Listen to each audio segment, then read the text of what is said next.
Greetings, viewers. Eric the Car Guy, and it is super short notice, and well, it just said live, so I'm going to start my intro over. Sorry if you've already heard this, but greetings, viewers. Eric the Car Guy here. Sorry about the short notice on this one. I wasn't sure if I was going to be able to do this show or not. I am doing this show obviously from the shop. I just had internet installed today at no small expense, but this will open up some possibilities for us to do some cool stuff in the future, including these live shows, which I'm doing right now. Now, I just announced this show about, well, maybe 5 minutes ago, so there's not even anybody out there posting any questions yet. But for now, why don't we take a walk around the shop, and I'll show you where I'm at with this, that, and the other thing. And perhaps there'll be some questions that are rolling in while we do that. So,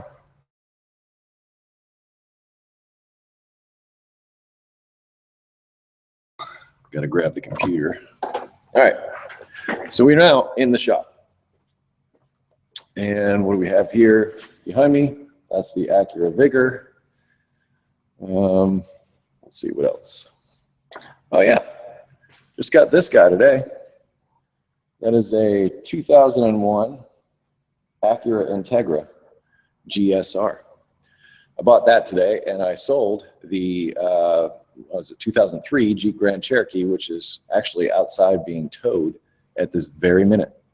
So I got rid of the Jeep and I got this GSR. Now I've been wanting to get this GSR for about, well, 15 years. I knew the owner. She was the original owner. So this is a one owner car. It's pretty clean for what it is. And I shot an ETCG 1 video walk around of it that will be available sometime in the not too distant future. Over here we have the Fairmont project. Yes, it's humming along nicely. I'm fitting things, accessories, all the other stuff, and I'm waiting for some brackets for the air conditioning. I'm also got to come up with a solution for the tube for the cold side to connect that to the carburetor there. But that's where we're at right now on that project. Got the intercooler all fitted. I'm kind of proud of the brackets that I made. Over here is the workbench. Other stuff that's happening. That's some of that AC stuff I talked about. What else? Oh, the tools that are out at the moment. Wonder if anybody's posted any questions yet. So yeah, this is the latest iteration of the shop. And the parts car is becoming the parts car. I'm storing parts in it. What else we got here in the shop? So you got this cool impromptu like shop tour happening. This is like my other workbench, and I just got some stuff in over there, some meetup giveaways.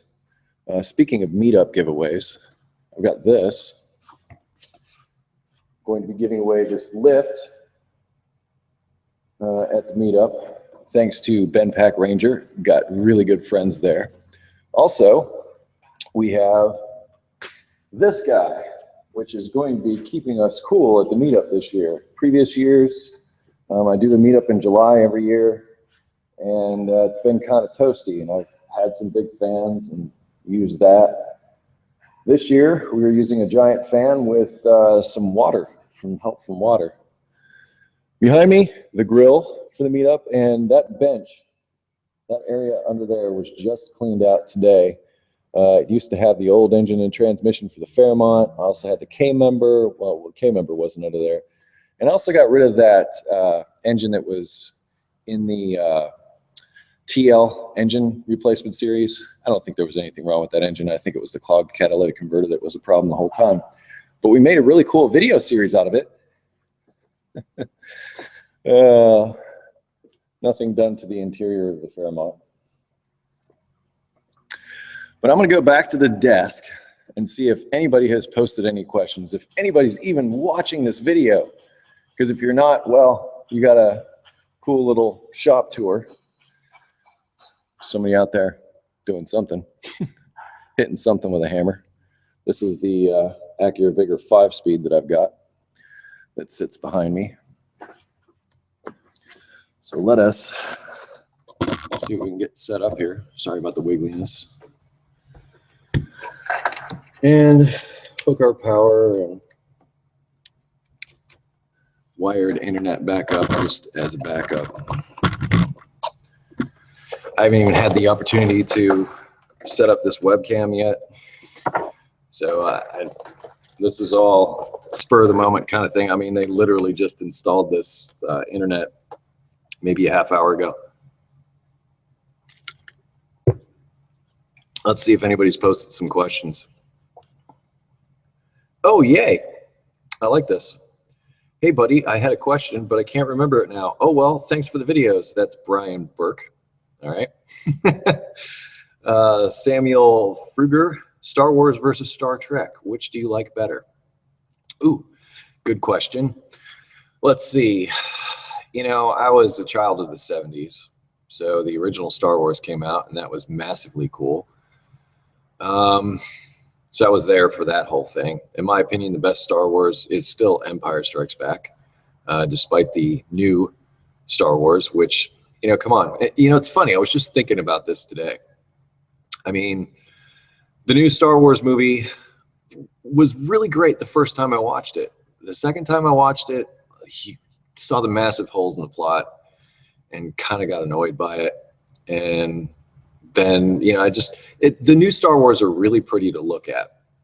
And I'm not saying that it's bad, but my favorite's still going to be Empire. Pretty special effects don't make a movie. Pretty special effects are fun to look at. But if you want a movie to have staying power, it's got to have a plot, it's got to have a story, and the characters have to matter. And it seemed to me, as far as all the Star Warses in the franchise, I would say that Empire had most of those things. And the one not directed by George Lucas. That was Kirshner that directed that one. But yeah, Empire is my favorite. Star Wars. Star Trek, that's like a whole different thing. I mean, you're comparing a TV show to a movie. And I know they made movies out of Star Trek and everything, and I got into those. I actually have all of them. I really like the new Star Trek movies. As compared to the old Star Trek movies, Wrath of Khan, definitely.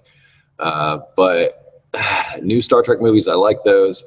And how fitting that we're on the subject of new Star Wars or Star Trek movies when the actor that played Scotty, let's see, Anton Yelchin, got run over by his Jeep Grand Cherokee.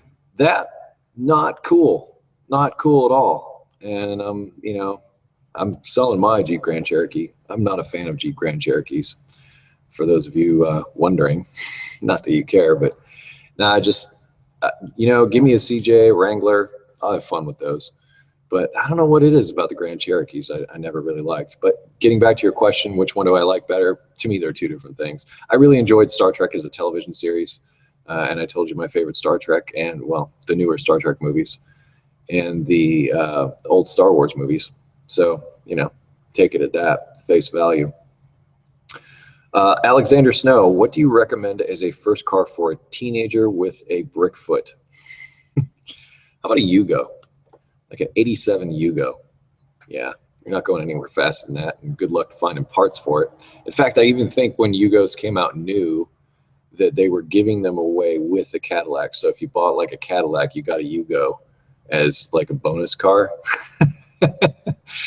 I mean, the Yugo was just your standard European small little poop box. Yeah, it was what it was. I had a Ford Fiesta from about that time, which was also a little 4-cylinder poop box. Didn't have any brakes. I didn't really drive it that far. I bought it for $75, so my expectations were pretty low on it. Okay, in all seriousness, first vehicle for a teenager with a brick foot. Well, I always try to shy away from car recommendations as far as brand and things like that. I know what I like. I know what I'm into, but that doesn't apply to everybody. So whenever somebody asks me what used car to buy, I always struggle with that question. And that's because, well, like I said, different strokes for different folks. Lead foot, obviously go for a 4-cylinder, good on gas, that kind of thing. But with a lead foot, I mean, you can drive a 4-cylinder pretty hard. And well, you can get into trouble, and those 4 cylinders and those smaller vehicles don't always have the same crash protection that a larger vehicle would have. So I could go on and on about the pros and cons about different types of vehicles and all that thing, but I don't want to take up the whole show with that. What I will do is I will say, head over to EricTheCarGuy.com, go to the FAQ page, and down towards the bottom, there's a thing on inspecting a used car. And I've got several videos about doing exactly that. And I go over in detail about what to look for when you're purchasing a used car. And that information should be useful to you when you go and buy something, and then you can decide what's right for you and your teenager with the brick foot. And that was Alexander Snow, if I didn't mention that already. Oh, and I probably didn't mention, this is all discombobulated because usually I'm doing these shows from my office. But sometimes I mess up people's names, and I want to apologize for that in advance. Some people have strange names, and some people, well, I just don't often read that well. But Vito Ganguillermo has a 2002 Tahoe that has an engine light on because of an oxygen sensors. I replaced them already, but the light is still there, and the reading says slow response. Okay, at least you gave me that. I run the car for over 80 miles and nothing changes. Okay, and I've said this in the past on these shows. Whenever you're going to ask me a question about an O2 sensor, I need to know the code. There's like 20 different codes for O2 sensors, and they all mean different things. And it doesn't necessarily mean the O2 sensor is bad. It could mean that there's some other issue that the O2 sensor is detecting, and it's setting a code for that. So you said slow response. And if you replace the sensors and you still have a slow response code, I would say that you probably, well, you might have an issue with a connector or wiring somewhere is the issue. And it also depends on what sensor it is, because some of them behind the catalytic converter in particular don't read the same as the sensors that are closer to the engine. So there's a lot of things that come into play here with O2 sensor codes, and it helps to have the code to start with. With that information, I can provide a little more information, but on this one, that's about as far as I can take you.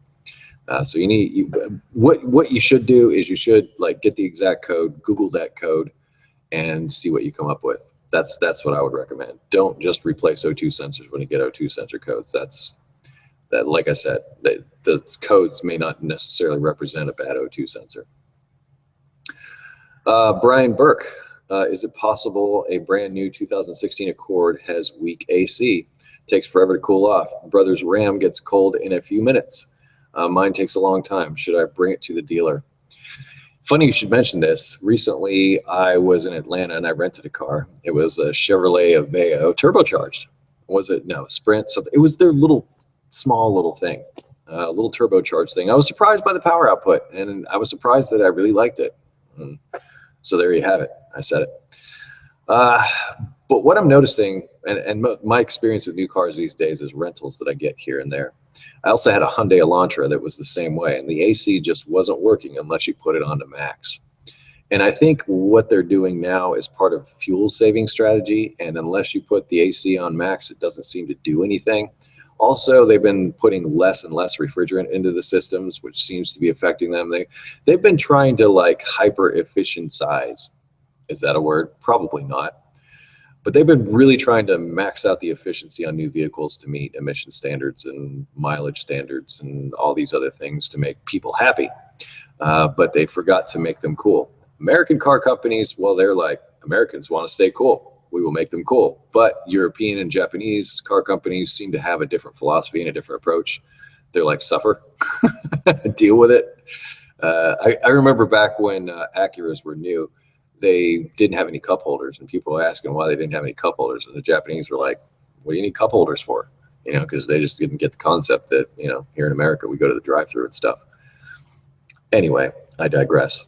As far as your vehicle, it may be normal operation. It doesn't hurt. I mean, if it's new, it's 2016. It doesn't hurt to make an appointment, just make sure everything's okay, because if something's going to go wrong, it usually goes wrong like early on in the vehicle's life. So it might be low on refrigerant or something. So I might not know what I'm talking about. And if that's the case, err on the side of caution, make an appointment with the dealer and just make sure that it's doing what it's supposed to do. Maybe before you do that, check the owner's manual. They might have some little blurb about how to set the AC for maximum whatevers, and that might solve your problem. So it may be just a button or two that you need to push in order to get you there. Good luck with that. Hope Man 123.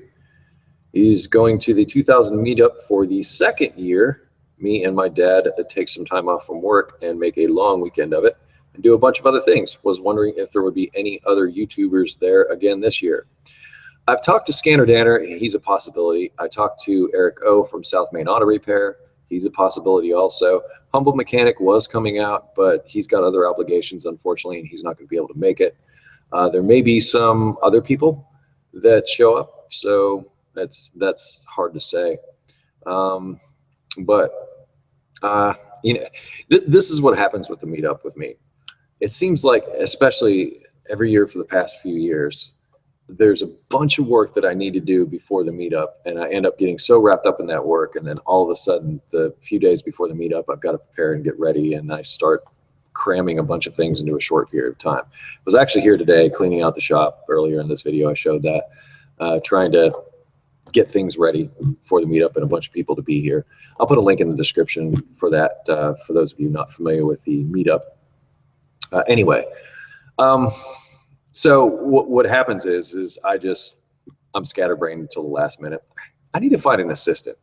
That's what I need. I need somebody to help me manage like the little details and stuff like that, because I'm losing it. But those are the people I know of so far, and there may be some other people that surprise show up like they did last year. Redneck Rickham showed up last year, which was really cool of him to do. Let's see who else. Yeah, Byron Mathney says, I believe it was the actor that plays Chekhov. You're correct. It was the actor that played Chekhov that unfortunately was run over by his Jeep Grand Cherokee, and there was a recall about those types of things too. Rick UK, how many sugars do you have in your cup of tea? I usually end up drinking tea when I'm editing, and I usually edit on Saturdays. And I usually do it to get a just good swift kick in the butt, because I'll be honest, I have fallen asleep while editing before. Editing is long hours, those types of things. But I don't put sugar in my tea. I put honey, and I drink Earl Grey. So Earl Grey with honey, that's my jam. So I don't. But my stomach says otherwise. My gut says that I consume sugar on a much higher scale, which I do, but it's just not in my tea. I don't really drink soft drinks. Weakness is chocolate. Yeah, my wife makes some killer brownies. Let's see, Gunnar Galadriel. See, there I go again. We'll call you Gunnar G.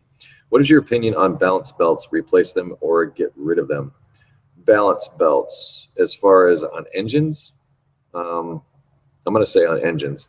If there's a balance belt on an engine, some engineers spent a whole lot of time figuring that out so that they could feed their kids, and they designed it and they made it and they put it on there.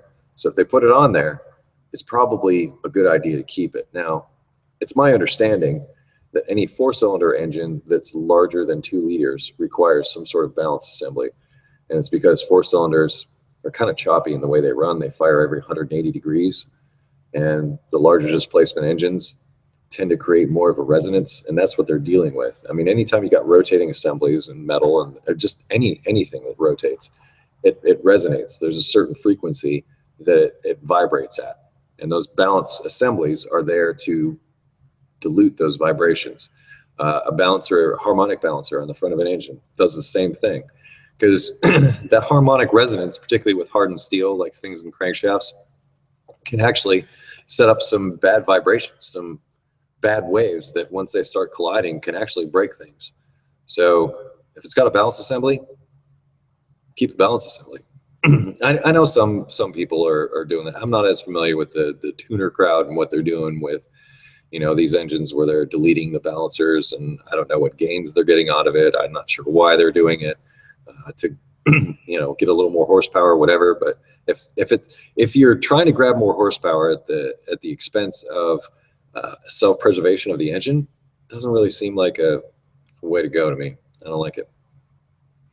Let's see. I like taking showers. Me too. Even though I like to get dirty, staying dirty. Will bad motor mounts give me a really bumpy ride 98 Accord?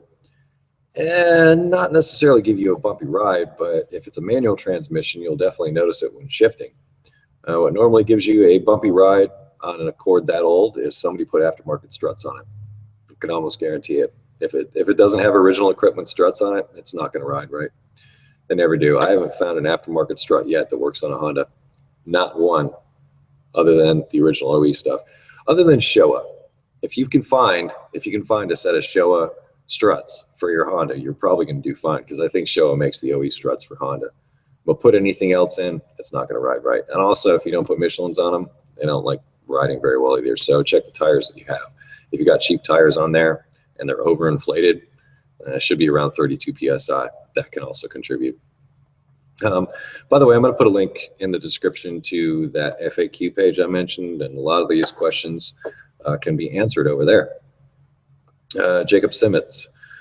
Hey Eric, I'm going to be doing wheel bearings on my mother's 99 Buick Century. The ABS connectors have been cut on the body side and by the last owner. Do you think hardwiring the bearing to the harness would work? We can't really afford $220 for a sensor harness. I bought the bearings cheap, so no guarantees, and they will even last. So I'm not so worried about the sensors still working. It would be nice to see an ABS light go out, though. Can't wait to see the Fairmont running. Me either. Thing about ABS wiring, particularly with wheel sensors, is it's usually shielded wiring. And shielded wiring is a little bit tricky when it comes to doing those types of repairs. I would try it. I mean, what do you really have to lose at this point? I would give it a shot, and see what would happen. But just know that you're probably going to see some metal shielding on the outside that you'll have to get through to get down to the actual wire itself. So try to make your connection small. In other words, don't take a whole lot of insulation away. Don't leave one huge gap like this. Try to make the gap small, and that could help with the shielding issues when it's done. So I say try it. I mean, like I said, what do you have to lose? Greg Sozinski. Happy Wednesday, everybody. It's a 2000 Grand Am, and his engine shut off while he was driving on his way home one day. It started right back up. Happens 5 more times. Ignition is brand new, and obviously compression is good. Can that be a bad fuel pump? I have a small evap leak. Can it have anything to do with it? Now, evap leaks won't have anything to do with your car stalling. Evap leaks, evap leaks for the most part cause annoying check engine lights and failure of emissions tests. And those can be kind of tricky to nail down, but I haven't known them to cause the engine to shut off necessarily. It could be several things on that vintage GM. It could be the fuel pump like you suspect. The only way to really know that is to get a fuel pressure gauge on there and drive around with a tape to the windshield and see if the fuel pressure goes away just before it stalls. But it could also be crank sensors are kind of common to cause stalling problems on GMs. See if you got any code stored. If you got a code stored for a crank sensor or something like that, something in addition to your evap code, I might go in that direction before I went for the fuel pump. And if you go for the fuel pump, try to empty the gas tank out first. In other words, run it as empty as you can before you do replace that fuel pump. It'll make it a lot easier to get that tank in and out of the vehicle. Alexander So, thanks from Iceland. Hi, Iceland. It's really cool, Iceland. And it's going out around the world, just kind of awesome. All right, David L. Me again, 2001 Civic with this shuddering wiper problem. Would you suggest getting rod A and rod B to fix the shuddering, or try aftermarket plastic bushings for the current rod? What tool would you suggest to remove the cowl cover? I only have plastic trim tools, but I'm not opposed to buying something else. Love the videos. Thanks for your hard work. Get both rods. I mean, they're from Honda. Even from Honda, they're not that expensive. I think they're like maybe 12 bucks a piece. The original equipment parts are going to fit like they're supposed to. Try to do aftermarket parts with Hondas, you might be disappointed. And as far as the trim tool, I think there might be little circles that you pry up underneath those circles with like a pocket screwdriver. And then once you've done that, there is like a screw underneath on some of them. And some of them you just pry up on. So your trim tools might work. So it really depends. And 2001 Civic, not coming to mind exactly how that stuff on the cowl is fastened, but obviously you're going to have to take the windshield wipers off first. And once you've done that, the cowls normally don't give me too much trouble. I know that rubber seal all around the front of that cowl piece, that has little clips underneath it that holds the rubber seal and the cowl piece on. Sometimes I go underneath there and just pinch those little clips that are passing down through there with a pair of pliers, and that helps get those out a little easier. I know some guys that just pull up on them and rip them out. I don't like to do that if I can help it, because you usually lose one or two along the way when you do that. So I just like go underneath and just pinch with just a regular pair of needle and nose pliers, and that helps compress them and pull them up a little bit easier. Just go along the line one at a time. And then the other clips that are in there, usually you just pull up on. So unless you see like little plastic areas that, you know, allow you to gain access and pull things up, you should be fine with that. Andrew Gilligan, as you mentioned the last time, been a lifesaver. Cannot wait for the meetup and to meet my hero. Well, I can't wait to I can't wait to meet you either. Looking forward to it. On to my question. Same vehicle, 04 Chevy Trailblazer LS L6, tested for parasitic draw a few weeks ago. I can't read, and discovered that the draw was from the instrument cluster. I was fine with that, just going to replace it when I had the money. When I went to connect everything back together, I had no power locks, side mirrors, or power windows. I checked every fuse, every relay, and every connection. Took it to an old mechanic friend of mine, and he checked all the fuses and connections with a test light, all grounds. Hot cords to each module were fine. What am I missing? I would really like to get my Trailblazer working again. Thanks again for everything. Okay, 04 Trailblazer. I'm imagining you might have to get in there with the scan tool. Some of these newer vehicles use a module to control all this stuff. And if that module is getting bad information or just not happy for whatever reason, that could be the cause of the issues that you're having there. And the only way to know really is to get in there and see if there's any codes that are being set, or if there is communication going on between one module to another, and you may need a GM Tech 1 to do that. Aftermarket scan tools, at least in the US, are usually pretty good with domestics as far as their capabilities, but some scan tools are more capable than others. I know the GM tool will talk to those body modules, but that's what you need. You need something to go beyond just talking to the PCM. You need something that can also look at body codes and things like that, and that may have the answer to what you're looking for there. Bobby Anderson, how do I join in? Well, you just did, and you asked your question. That's all you get. Charlie 000222. Hey Eric, I have a 1998 Honda Civic EX Coupe with a 5-speed manual transmission, 144,000 miles. Whenever I'm driving down the road where there are buildings on either side of me and the windows down, I hear some sort of rattling sound. I only really hear it at lower speeds. I can't tell if it goes away or is covered up by road noises. The guy I bought it from is a Honda technician. He said he just replaced the clutch before selling it to me.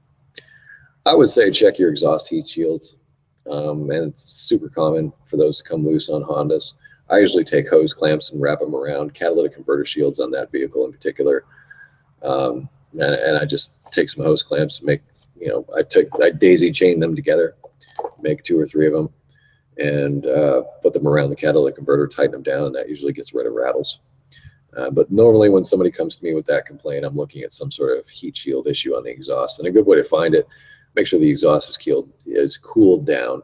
Lift the vehicle, put it up on jack stands so you can get up underneath it, and just sort of hit the exhaust with the palm of your hand and listen for rattles. And that's how I usually find it. It takes me about 2 seconds. I go bang, bang, there's a rattle. Sometimes little rocks and things also get caught up between those shields and the exhaust pipes that can also rattle. So that's another thing you might want to check for. But yeah, I check the exhaust heat shields on that. Jose Bentez has a 2002 Corolla with 178,000 miles that burns a lot of oil. I have to keep putting a quart of oil in every week. How can I diagnose, fix the problem? What should I replace? The engine? Well, that might be where you end up going. I believe the Toyotas, and if you're talking about a 4-cylinder of that vintage, did have issues with oil return holes in the pistons themselves. And what happens is these oil return holes in pistons, and kind of hang on just 1 second. I'm still here. Grabbing a piston.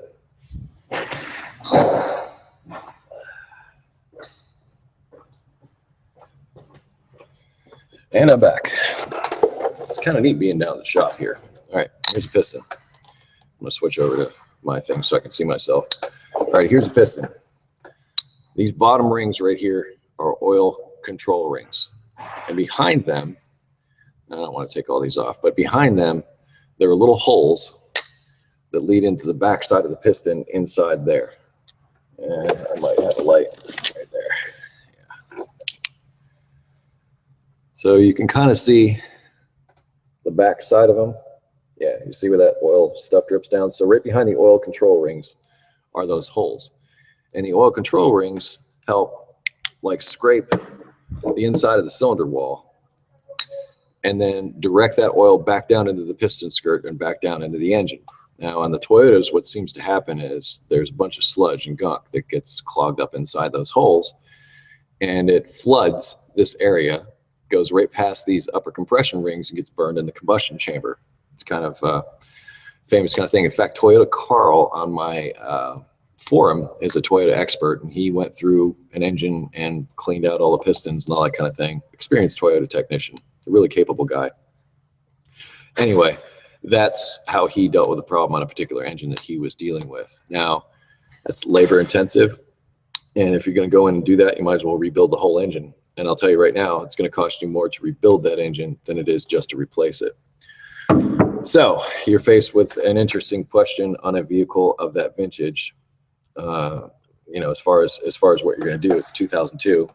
So do you make the investment as far as rebuilding or replacing? You really have to sort of look at the rest of the vehicle and decide how much you love it, how much the rest of the vehicle is intact and ready. I mean, if the interior is all torn up or the body's rotting away, and you know, it might be time to cut it loose. But yeah, that might be what you're dealing with. As I said, it's kind of a common problem on that vehicle. Moving on to the next one. Gerald Brannon. Eric has got an F-150 with the 4.6. Bought the truck when my Danger got totaled. Danger got totaled, and thinking about getting a lawn care business started. That has gone by the wayside, and with gas prices going up, I've been contemplating getting a car reverting back to a mid-size pickup like a Ranger. I've been having a hard time finding a car I like. As to me, they all look like chick cars, and I'm more of a truck person. What would you recommend? Earlier in the program, I mentioned that I really hate making vehicle recommendations, and I almost never do it, especially on used vehicles, because I can recommend, you know, this car or that, and then people are like, well, you know, I can recommend this car or that, but if you don't have it checked out by a qualified technician, you could be getting into, well, you know, a really big problem. So I always recommend, no matter what you're looking at, that you have it inspected by someone, particularly someone who may be familiar with the brand of vehicle you're looking to purchase. They would be sort of in the know as far as what you might be looking at down the road with issues, things that might be happening. You know, that's the thing. But as far as recommending a particular vehicle, I hate doing that. I just hate doing it because, you know, a vehicle can have a good reputation and be driven into the ground and not maintained and just be a pile of dookie. So I don't want to put you in that spot. What I say is find something you like that looks more manly truckish to you. I like my Element. I like it. And I hauled that engine that I put in that car earlier in the program back from, you know, about 3 hours away, 3 hours north of here, and that thing, no problem. But that's what I like. You know, it's 4-cylinder, it's good on gas, all that kind of thing. But I'd also like to have a truck someday, like a real big boy truck. That would be fun. But that's neither here nor there, and that's not very helpful to you. So I'm going to move on and say good luck with what you're looking for. Once again, there'll be a link in the description to the video series I did about inspecting a used vehicle for stuff. Craig V. Hey, Eric, I have a question for you. 1990 Chevy K3500 dump truck. Cool, with hydroboost brakes. Today I'm driving it home, and I lost both steering and brakes. I let it sit for a bit, and the steering and brakes work normally, but after a bit, I lose the steering and brakes again. I was wondering if you had any idea what might have failed. Well, hydroboost on that vehicle is controlled by the power steering. Well, it gets its fluid from the power steering. So first, check your power steering fluid level, check for leaks. Also check the belt on the power steering fluid or the power steering pump. If that belt is loose and slipping, It won't drive the power steering pump, and you'll lose both power steering and brakes. So I'll be looking at the power steering system, checking all that out, look for leaks, that type of thing. And then after that, Brian Burke says, thanks. You're welcome. Osama El Rawas. Okay. Sorry. You can say my name wrong. Just go ahead. Just Eric the Car Gut. I don't know, whatever. Would you recommend going with a performance all season, say Michelin A/S3 Plus for the occasional autocrosser as opposed to dedicated tire setups? It seems like it would be a hassle if I only autocross 5 times or so a year. Now, I've done videos in the past about how much I love tires and how important tires are, and especially when you're talking about application. If I was doing what you're doing, and I got a car over there that can do it, if I was doing what you're doing, I would have 2 sets of tires. I would have one, and wheels and tires is how I would do it. I would get another set of wheels and put my daily driving wheels on those, just for driving around daily. But when I was ready to head to the track, I'd swap out the wheels for a dedicated track set. You'll have better times. You'll have more control, especially when you're on the track. Want as much traction as possible. So I would want dedicated tires for the track. I think that will make all the difference in the world for you. And I suggest 2 sets of wheels, and that way it's easy for you to swap out. Get an electric impact. I've got some of those, and all you need to do is just jack it up and swap the wheels out.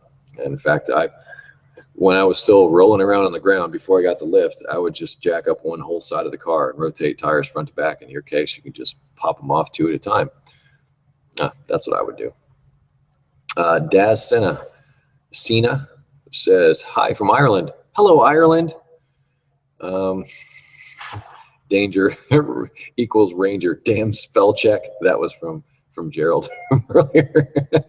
Danger. My Ford Danger. Eric Smelts. Hi from Pittsburgh. I'll be going to the meetup for the first time. Can't wait. Hello, Eric. I look forward to meeting you. And yes, Pittsburgh is awesome. I miss that city big time. Let's see, where are we time-wise? You know what? I'm just going to grab a couple. Wow, a bunch of people realized I was doing a live show. I didn't realize there were all these questions. I was just going through one at a time thinking, yeah, I'll just piddle my way through this show. But it appears that doing this show last minute, some people got wind, and now they're throwing the questions in here. Holy cow. All right. Well, let's just do a couple of random ones here. See if I can get some car questions answered.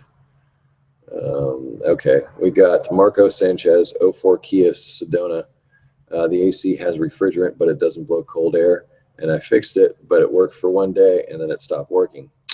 I say it a lot. I don't really see AC work as for the DIY. And honestly, those commercials on TV where they show that AC Pro can and the guy just hooks it up, pulls the trigger, and he's like, yeah, I got cold AC, yeah. Yeah, us technicians, I think I can speak for more than just myself. We hate that. we really do, because a problem with the AC system doesn't always mean low refrigerant. And if you have low refrigerant, there's a leak somewhere. And if you put refrigerant in and it works for a day and it doesn't work the next day, most likely that's a leak. So you need to find a leak. You need to find out if you still have refrigerant in that system. And if you don't, well, that explains why it's not working like it should. And I do have videos and information on AC stuff on my website. It's in the HVAC section on the FAQ. I'm going to try to put this stuff in the description, but I'm at the shop and I have my computer at home all set up to do this real nice and quick like, but it may take me a little more. And honestly, it's been a long day. I bought a car, I sold a car, I cleaned out the workbench, I cleaned out my trailer next door. I've been working today and I'm tired. That said, I might take a minute to get those links down in the description, but I'm sure you can find EricTheCarGuy.com and the FAQ page and go there to the HVAC section, and that has a lot of diagnosis information about how to find those leaks in the AC system, different methods that can possibly help you do it. But once again, AC work for the DIY. Okay, I'm going to do one more. I like this. Simon Clarkson, 94 Acura Vigor turbocharged. Thoughts? Well, it just so happens right here is an Acura Vigor, and they're all the same. Turbo is going to have to go here, so you have to move the battery into the trunk. I've actually thought about doing this myself. I don't know of an exhaust manifold that exists for this. I don't know if you'll have to make it, but that's going to be your biggest hurdle, because this is such an oddball car. I don't know what's available for it. I've looked, just passively looked. I didn't look too hard. I have seen people do turbo Vigors. That's how I know they put the turbo here, because this is where the exhaust manifold and stuff is. But man, is it tight. But this car would be a lot of fun with a turbo on it, honestly. Believe me, I've thought about it. So yeah, that would be fun, but that's where it goes. And as far as how much work is going to be, and here's the other thing, the map sensor. This doesn't have a mass airflow system. It's got a map sensor, and a map doesn't understand boost. I looked into a couple of different solutions for that, and there's a check valve, I think, that you can put underneath the map sensor that fools it. And there's no way to, I know that you can't program the ECUs on these. So you'd either have to go like dedicated standalone something else. Good luck finding one to run a 5-cylinder. I'm not sure how they do it exactly. I barely looked into it, and I knew that I was going to have to deal with something with the map sensor, because pressurized intake and map sensor, not cool. I don't know if there's a special different type of sensor that you can get that the computer can interpret. Hard to say, but fun, yes. That would be fun, especially if it's a manual, because honestly, that car is so much more fun to drive as a manual. I mean, the automatic shifting is, I don't like it. All right, I'm gonna go right up to the top, see any more.